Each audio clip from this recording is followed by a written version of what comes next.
नमस्कार दोस्तों, स्वागत है आप सभी लोगों का एक बार फिर से हैप्पी ज़िंदगी यूट्यूब चैनल में। दोस्तों, अगर आप अपनी लाइफ में कुछ नया सीखना चाहते हैं तो चैनल को सब्सक्राइब करिएगा, बेल आइकन को ज़रूर दबाइएगा। दोस्तों, आज की इस वीडियो में हम आपको बताएंगे उत्पन्ना एकादशी कब है और व्रत कथा के बारे में। ध्यान से सुनिए, वीडियो को अंत तक जरूर देखिएगा। दोस्तों, अगर आप भी भगवान हरि विष्णु और माता लक्ष्मी का आशीर्वाद प्राप्त करना चाहते हैं, वीडियो को अंत तक जरूर देखिएगा और भगा भगा कर मत देखिएगा।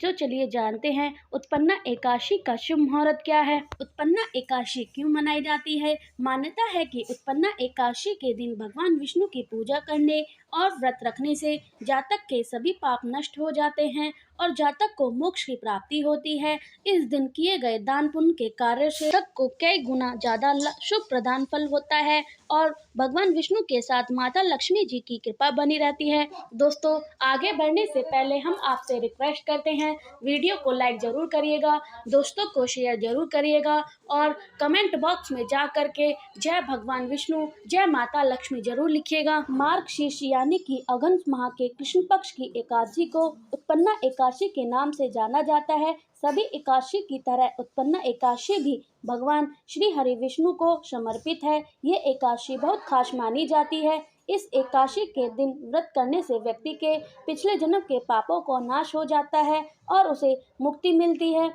उत्पन्ना एकादशी के दिन व्रत रखना, विधि विधान से पूजा करने पर जगत के पालनहार की असीम कृपा प्राप्त होती है। इस दिन व्रत करने से श्री हरि विष्णु के साथ साथ धन की देवी मां लक्ष्मी भी प्रसन्न होती हैं। उत्पन्ना एकादशी की तिथि मार्गशीर्ष माह की उत्पन्ना एकादशी की तिथि शुरुआत 8 दिसंबर को 2023 को सुबह 5:06 पर हो रही है। इसका समापन 9 दिसंबर 2023 को सुबह में 6:31 पर होगा। ऐसे में उत्पन्ना एकादशी का व्रत 8 दिसंबर को रखा जाएगा। व्रत का पारण समय 9 दिसंबर 2023 को दोपहर में 1:15 से दोपहर में 3:20 तक रहेगा। उत्पन्ना एकादशी व्रत कथा। उत्पन्ना एकादशी का महत्व। धर्मराज युधिष्ठिर कहने लगे, हे भगवान, मैंने शुक्ल एकादशी अर्थात प्रोधनी एकादशी का सविस्तार वर्णन सुना है। आप कृपा करके मुझे मार्गशीर्ष माह के कृष्ण पक्ष की एकादशी के विषय में बतलाइए। इस एकादशी का नाम क्या है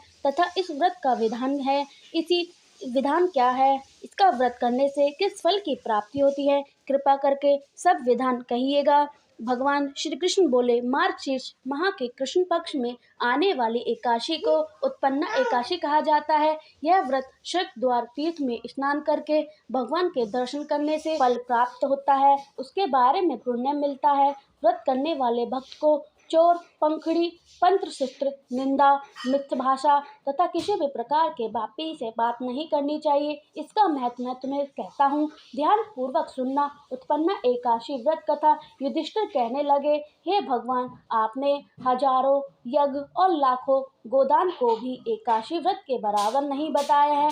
यह विधि सब तिथि से उत्पन्न कैसे हुई, बताइए।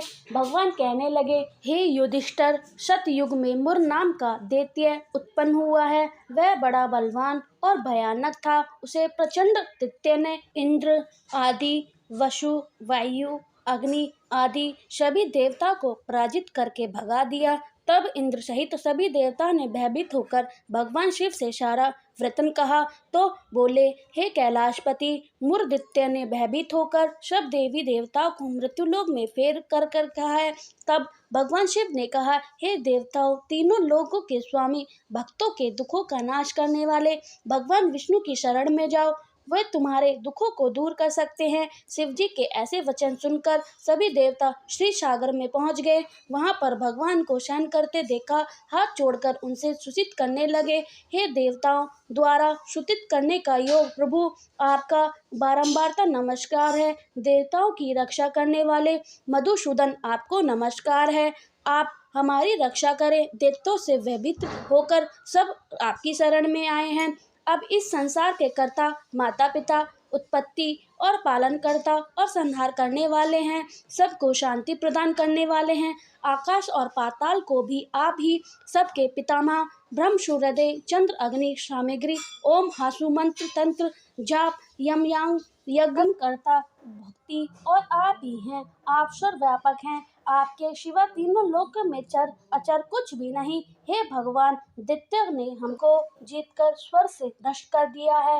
अब हम सब देवता इधर उधर भागे फिर रहे हैं। आप इन दैत्यों से हमारी रक्षा कर रहे हैं। इंद्र के ऐसे वचन सुनकर भगवान विष्णु कहने लगे, हे इंद्र, ऐसा भावी दैत्य कौन है जिसने सब देवता को जीत लिया है? उनका नाम क्या है? उनमें कितना बल है और किसके आश्रम में है तथा उसका स्थान कहाँ है? यह सब मुझसे कहो। भगवान के ऐसे वचन सुनकर इंद्र बोले, भगवान, प्राचीन समय में एक नाचिड़ जंग नामक राक्षस था। उसके महाप्रकर्मी और लोक विशाता मुर नाम का एक पुत्र हुआ। उसकी चंद्रवती नाम की नगरी है। उसने सब देवता को स्वर्ग से निकालकर वहां अपना अधिकार जमा लिया है। उसने इंद्र, अग्नि, वरुण, यम, वायु, ईश, चंद्रमा, रेत्र आदि स्थान पर अधिकार कर लिया है। सूर्य बनकर स्वयं ही प्रकाश करते हैं, स्वयं ही मेघा बन बैठते हैं और सबके अजय है। यह असुर निकंदन दुष्ट को मारकर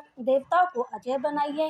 यह वचन सुनकर भगवान ने कहा, हे देवता, मैं शीघ्र ही उसका संहार करूंगा। तुम चंद्रवती नगरी में जाओ। इस प्रकार कहकर भगवान सहित सभी देवताओं ने चंद्रवती नगरी की ओर प्रस्थापना किया।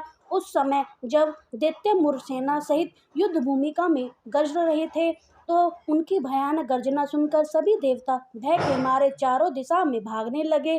जब स्वयं भगवान रणभूमि में आए तो दैत्य ने उनको भी अस्त्र शस्त्र आयुध लेकर दौड़े। भगवान ने उन्हें सर्प के सामने अपने बाणों से विंध डाला। बहुत से दैत्य मारे गए, केवल मुर बच रहा था।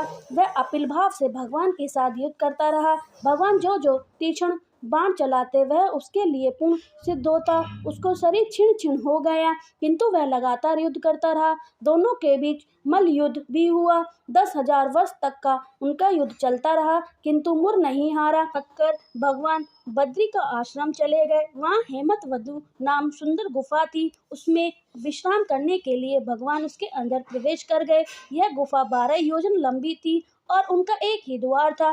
भगवान विष्णु वहाँ योग निद्रा की गोद में सो गए। मुर भी पीछे पीछे आया और भगवान को सोया देखकर मारने को उद्यत हुआ। तभी भगवान के शरीर से उज्जवल आकृति रूप वाली देवी प्रकट हुई। देवी ने राक्षस मुर को ललकारा, युद्ध किया और उसे तत्काल मौत के घाट उतार दिया। श्री हरि विष्णु जब निद्रा की गोद से उठे तो सब बातों को जानकर उसे देवी से कहने लगा कि आप जन्म एकादशी के दिन हुआ है, अतः आप उत्पन्ना एकादशी के नाम से पूजी जाएंगी। आपके भक्त वही होंगे जो मेरे भक्त हैं। जय श्री हरि विष्णु। जो व्यक्ति इस कथा को पढ़ता है या सुनता है, उसके सभी कष्ट दूर हो जाते हैं। माता लक्ष्मी और भगवान विष्णु की कृपा से उसके जीवन में कभी भी धन की कमी नहीं होती।